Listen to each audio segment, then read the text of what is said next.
السلام عليكم ورحمة الله وبركاته. كل أنتم ونكسر إذا أنتم ملك استجوبتم وحدكم السلام يا سلام السلام والسلام عليكم ورحمة الله وبركاته. بعد السلام waxaan jeclaysan in idila wadaago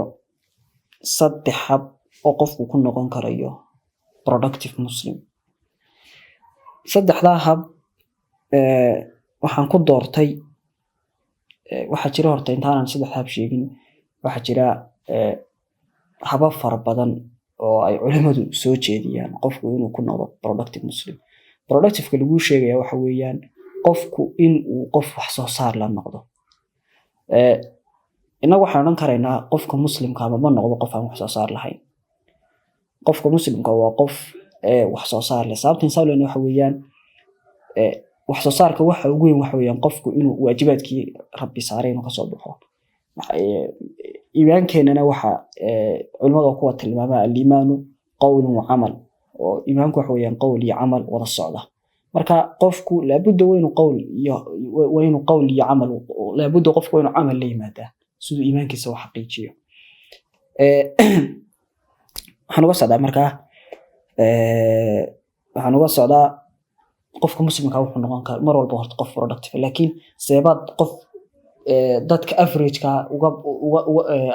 dadka caadiga aad uga yar kormari karaysa aad u noqon kartaa qof productive muslim, qof wax soo saarkiisu la janto. wax soo saarku inta adigu kugu kooban yahay lagama yaabo inuu wax soo saar noqdo. laakiin dadka hadduu wax soo saarku dadka kale hadduu gaaro in la wada arko dadka uu soo wada baxo. saddexda markaa waxaan ku doortay kow waa saddex hab oo natural ah si guud dadku ay wada isticmaali karayaan. waa saddex hab oo diinteena asal iyo sees iyo raad ku leh. waaye saddexdana waxay kala yihiin kow haddaad doonayso inaad maalintaada si wanaagsan u noolaatid, si wanaagsan aad wax far badan aad u qabatid, habeenkii hurdo kugu filan seexo. saynisku wuxuu ogaaday in qofku maalintii 7 ilaa 8 saac hurdo u baahan yahay ay laga maarmaan tahay qofku inuu seexdo. 7 ilaa 8 saac waxay tilmaamaan wali waxay tilmaamaan 6 saac oo habeenimo qofku inuu seexdo. habeenkii maalintii waxay tilmaameen inaanay isku mid ahayn. qofku ay khasab tahay habeenkii inuu seexdo 6 saac. hadduu seexan waayo xanuuno badan oo halis uu dhow yahay inuu ku dhacdo. saynu ku soo tilmaamay buugeeni why we sleep. buug fiican weyn buugaas runtii inaad akhridaan wad kula talin lahaa. sayniska imku iktishaafay laakiin Ilaahay subhanahu wa ta'ala 1444 sano ka hor maxaa nabiga kaleey salaatu wasalaam Ilaahay ku soo dejiyay quraan bi Ilaahay subhanahu wa ta'ala ku soo dejiyay. quraanku wuxuu inoo tilmaamayaa waj'alna al-layla libasa waj'alna an-nahara ma'asha. sunnaha kawniga ee rabbi subhanahu wa ta'ala dunida ugu talagalaya waxay tahay in maalinta habeenkiina qofku raaxaysto oo seexdo. وسألت الله سبحانه وتعالى هبي كلمة وقرقي maalintiina wuxuu Ilaahay subhanahu wa ta'ala naga yeelay tu iftiina si aynu kasbigeena iyo macaashkeena u gaarno. laakiin haddaad inverse hadaad ka dhigtid oo isdaba weydaarisid de waxa la sheegay waa ku dhacaya. sunnihii kawniga Ilaahayna wada khilaaftay. waxaan uga socdaa markaa habeenkii hurdo kugu filan seexad subaxii uu noqdo qof productive ah. qofkuna productive ma noqon karaayo hadduu ka tago waajibaadkiisa hore soo tilmaamay. waayahay waxaan rabaa markaa halkaa inaan ishaaraad yar ku yadaro. مثلا النبي عليه الصلاة والسلام وحين tilmaamay حب الصلاة إلى الله إني تهي صلاة داود. صلاة داود waxay leedahay khusuusiyaad gaar ah. intaanan khusuusiyaad gaar ka xadiiska nabiga عليه الصلاة والسلام u tagin waxaan rabaa inay la wadaago qofku halka laga taageeran karay qofka muslimka u baahan productive muslim waxa weeyaan subaxii qofkaasu salaadiisu ma tukaday hadduu jamcu waajib hadduu ku ahaa jamci ma ku soo tukaday mise wuu ka tagay. hadduu qofkaasu dayaco waxa weeyaan waajibaadkii iyo faraa'idii buu dayacay. culimaduna waa kuwii tilmaami jiray qofka sunnayaashu ay ka mashquuliyaan faraa'ida qofkaas waa qofka tusan. bimacnaa marka maxaa looga jeedaa qofka salaad subax hadduu ka tago qofkaas ma noqonayo qof productive. halka marka ka inoo dhig ayuu baad marka xadiiska nabiga kaleey salaatu wasalaam iyo halka uu ka soo galayo hurdadu inay ka qayb qaadato productivity-ga. nabiga kaleey salaatu wasalaam wuxuu tilmaamay salaatu daawud muxuu nabiga daawud sameyn jiray. horta salaatu leyl buu kici jiray. khusuusiyaadka meesha ku jira waxa weeyaan salaatu leyl buu kici jiray nabiga daawud. laakiin goormuu salaatuleyshu ku jiray wuxuu ku jiray nabiga calayhi salaatu wasalaam tilmaamay inuu nisfa leyl inuu seexan jiray habeenkii marka salaada cisho ilaa laga bilaabo ilaa laga galay salaatul fajrka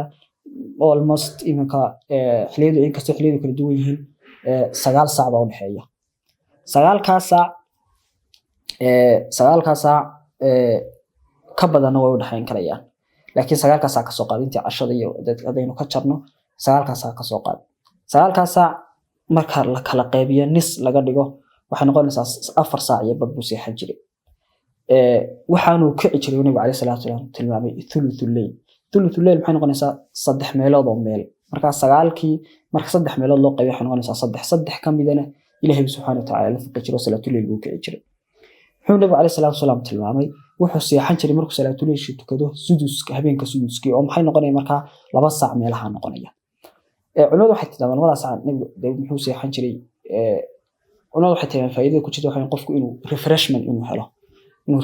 helo iyo inuu ka badbaado riyaa iyo istus si aan subaxii loo moodin qof habeenkii oo dhan taagnaa waxaan uga socdaa markaa isku gogeynta habeenkii nabi daawud intuu seexan jiray haddana isagoo ilaahay subhanahu wa ta'ala la faqi jiray oo salaatul layl ku jiray 3 saac waxay noqonaysaa 4 saac iyo badh marka 2 saac loo geeyo waxay noqonaysaa 6 saac iyo badh meelahaas noqonaysaa 6 saac iyo badh waa hurdo ku filan habeenkii qofku inuu seexan karayo haddii 6 saac qofku habeenkii seexdo waa hurdo ku filan maxaa markaa sababa dhalinyaradeedu inay noqon weydo productive waxa sababa qofka habeenkii u mustaamileelaya dadana salaada subax ku tagaya awwal shay waajibku haabu tayacan dadana maalinta soo dhan wuxuu ku dhamaysanayaa khabiithun nafs kaas waa qodob waana hab qofku ku noqon karo qof productive muslim inuu habeenkii horta xilli hore seexdo nabiga calayhi salaatu wasalaam ahadiis badan buu ku sheegay inuu karhayo sheekada ka dambaysa cishaha waxa aynu dhamaanteen ku wada imtixaamanahay waxyaabaha habka labaadan waxyaabaha marka ka saacidi karaya dan habka labaad gudbin inaad productive marka muslim noqoto waxa weeyaan inaad habeenkii goor hore seexato habka labaad aan jeclaysiin ku leeyahay waxa weeyaan waxaan ugu magac dareen time blocking in qofku waqtigiisa u xidho waqtiyada qofku xiranaya waxay ka qayb qaadataa hadduu shaqo gaaro qofkaas waqtiga u xidho inuu waxa ku noqdo master inuu ku noqdo oo fikta sare ku gaaro ama meel sare uu ka gaaro waxa waayahay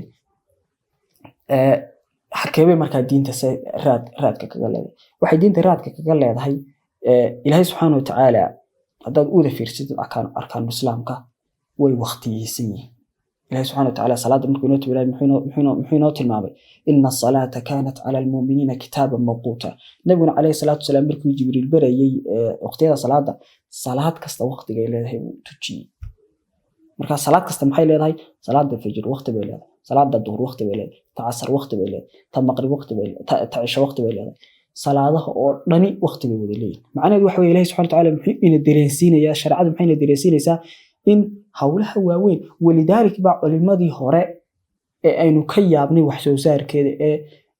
la oran jiray 100 kitaab ay qoreen qaar la oran jiray kitaab 50 foliyam gaari ay qoreen qaar la oran jiray quraanka 2 jeer bay dhameyn jireen maalintii maxay waqtiyada ku beegi jireen ku qoondeysan jireen bacda salaadaha ka bacdi yani qofku barnaamijku wuxuu noqon karaa waqtigiisa inuu shaqo gaara hada doonaysa inaad wax baratid xilli gaara saac 2 saac 3 saac gaara u xiro hada doonaysa inaad wax akhrido aad wax akhrisinayso xilli gaara u xiro hada doonaysa inaad xiriirka aad la leedahay qaraabada iyo qoyskaaga wanaagsan telefoonka iyo booqashada iyo hada xilli gaara u astay marka xilliga gaaraad u astay wuxuu ka caawinayaa waxa productive inaad ku noqoto adeegta xiriirka aad la leedahay hada noqoto qoyskaaga iyo reerkaaga xilli gaar aad la sheekaysato xaaskaaga iyo carruurtaada u qoonday iyadana markaas si diinta raad u leedahay xeerka saddexaad ama habka saddexaad jecel inay la wadaago waxa weeyaan downtime waxaan ugu magac daray qofku wuxuu leeyahay odd times yani waqtiyo odd abu leeyahay oo aanu shaqana qabanaynin laba shaqo ama u dhaxaysa ama u dhaxaysa waqtiyo yar oo firaaqo leeyahay oo laba shaqo u dhaxaysa waqtiyadaas sida qofku marka qof hadduu shaqeeyo kale wuxuu leeyahay wax loo yaqaan break time buu leeyahay waqti yar oo soo saac ee lagu talagalay qofku inuu energy soo qaato waqtiyaas u barbar noqon karayaan 45 minute bay noqon karayaan 20 minute bay noqon karayaan 15 minute bay noqon karayaan imagine 15 ka minute haysatid haddaad 5 minute energy ku qaadatid oo waxaad ku cuntid inta yar fudaad ku cuntid 10 kamira ku soo haray ama 20 kamira ku soo haray waxaad uga faa'iideysan karaysaa hawl aad meel allaale meel aad gelisa aad lahayd mesela waxaad jeclay in aad ka soo qaad xusna dan in ka soo qaad waxaad jeclay inaad quraan akhrisid waxaad haysataana break time barabaad haysataa 10 mirir hadaad ku bixiso inaad energy yar qaadatid ama koob shaaha ama koob sharaab ama aad musaacir cuntid 20 kamira ku soo haray waxaad ku akhri kartaa dad carabkaagu culus xitaa xisbiya maqraad ku akhri kartaa saa markaa waxa kugu suurta galaya inaad wardis ma quraan maalinla inaad lahaatid ma kugu suurta galaya waxaad ku akhri kartaa book waxaad kaga shaqeyn kartaa shaqo ku taalay oo ma study ama case study ku yaali ama wax ku yaali baad kaga shaqeyn kartaa ama qoraal iyo message laga sugo inaad ka jawaabtid ka jawaabi kartaa ama book baad ku qori kartaa habka markaa iyaduna markaa diinta raad ay ku leedahay habkani say diinta raad ugu leedahay diinta waxay raad ugu leedahay nabi cali sallallahu alayhi wasallam tilmaamay arabkeenu ina aanu ka suulin xuska ilaahay xuna tuleeyay nabi cali sallallahu alayhi wasallam inaynu mar walba noqono dad waqtigeena ka faa'iideysan nabi cali sallallahu alayhi wasallam wuxuu tilmaamay sidoo kale wuxuu yiri nabi cali sallallahu alayhi wasallam hadii fasiila yar ay gacanteena ku jirto saacadii qiyaamaha ka dhacday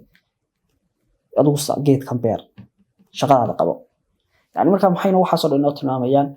inuu cali sallallahu alayhi wasallam kalimataan khafatan ala lisan saqilatan ala misan habatan ila arrahman labadii kalimaad inuu cali sallallahu alayhi wasallam inoo sheegay waxa inoo tilmaamayaan inay waqtigeena